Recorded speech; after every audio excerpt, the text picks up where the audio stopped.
Now to the insurrectionists and QAnon supporters running as Republicans in the midterms. Tomorrow on the ballot in Nebraska's GOP primary is Charles Herbster running for governor. He is full MAGA. There he was rallying with Trump. Herbster was at the attack on January 6th, was at the Ellipse on January 6th, where thousands of Trump supporters gathered before marching to the Capitol.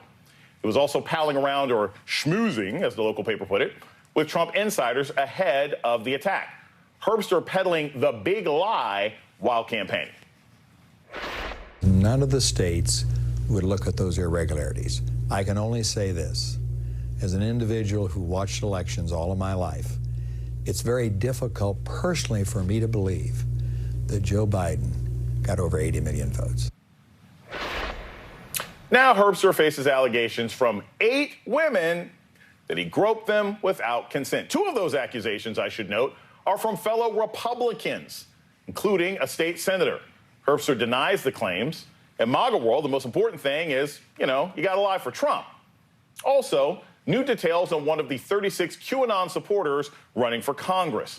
J.R. Majewski won his primary race for Congress in Ohio last week. You see him in a QAnon shirt there. Like Herbster, he's a big lie guy.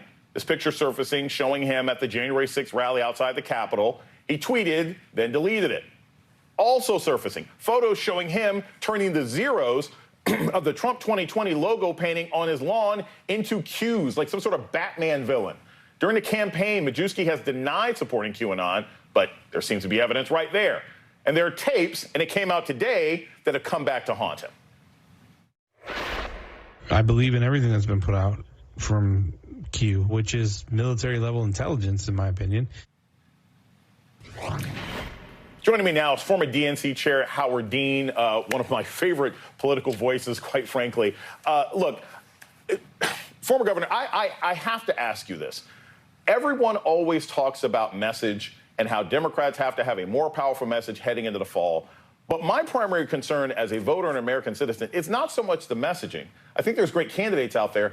I'm concerned as to what this administration is doing as far as voter suppression and corruption that could be happening at the state level so that these election results won't necessarily reflect how people feel. So from your perspective, what are the Democrats doing well and what are they not doing well as far as protecting the franchise's fall before we even get into the messaging and candidates? Well, the Justice Department needs to be more active in places like Georgia, which has basically restored Jim Crow, or Florida and Texas, which have also done something similar with their limitation. I mean, the map in Texas is outrageous. Right. So Mark Elias and his group are doing a great job suing, and they're being fairly successful, even in hostile courts.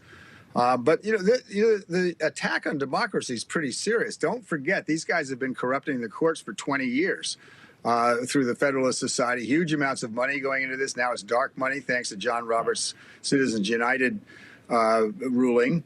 And so we're in some very serious trouble. It really does remind me of what Viktor Orban is doing in Hungary. Control the courts, and the Poles are doing it too. They're in the good guy range right now because they're being so wonderful to the Ukrainian refugees, but their government is in deep trouble because they also have controlled the courts by getting rid of judges that they don't like and so forth.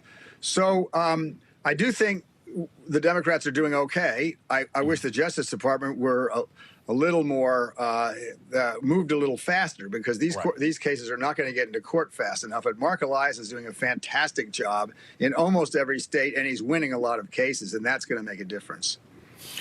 One of the things, Howard, that I've thought about a lot is that, for all the doomsayers, and sometimes people would put me in that category unfairly, but for the doomsayers to say, the Democrats haven't lost this fall, I actually don't look at the map that way. I look at what's happening in Pennsylvania. I look at Wisconsin. I look at Georgia. I look at Ohio. I actually think there are places where Democrats could keep competitive and possibly pick up Senate seats. If you had to make a guess right now as to, that there are races that we might be overlooking, what are some places, some bright spots right now that perhaps Democrats and those of us who care about democracy are overlooking as potential bright spots heading into the fall? Ohio is one of them. The Republicans just nominated a lunatic who lies every day. And at some point, voters don't like liars. I don't care how Trumpy you are and how angry you are. People just don't like dishonesty, and J.D. Vance is dishonest. And he chose to do that. This was not some accident or so. I think the guy that you just featured in Nebraska is going to get his butt handed to him. Why? Because Pete Ricketts, who's a really conservative governor who I don't agree with on much, at least has the backbone to stand up and say, this guy shouldn't be in the United States Senate. And there's another candidate, and I think your guy, Herbster, is going to lose to him. So, the American people are sick of this. It's why Joe Biden is the president of the United States right now. They're sick of the lying. They're sick of the dishonesty. And they're still angry. So we've got some work to do. I am a fan of Biden. I don't know him well. It's probably less well than I've known any president since Carter. Oh, no, I knew Carter pretty well. So it goes back a long, well, Reagan, I didn't know. I've never met him. But on the Democratic side, Biden's got a tough hand.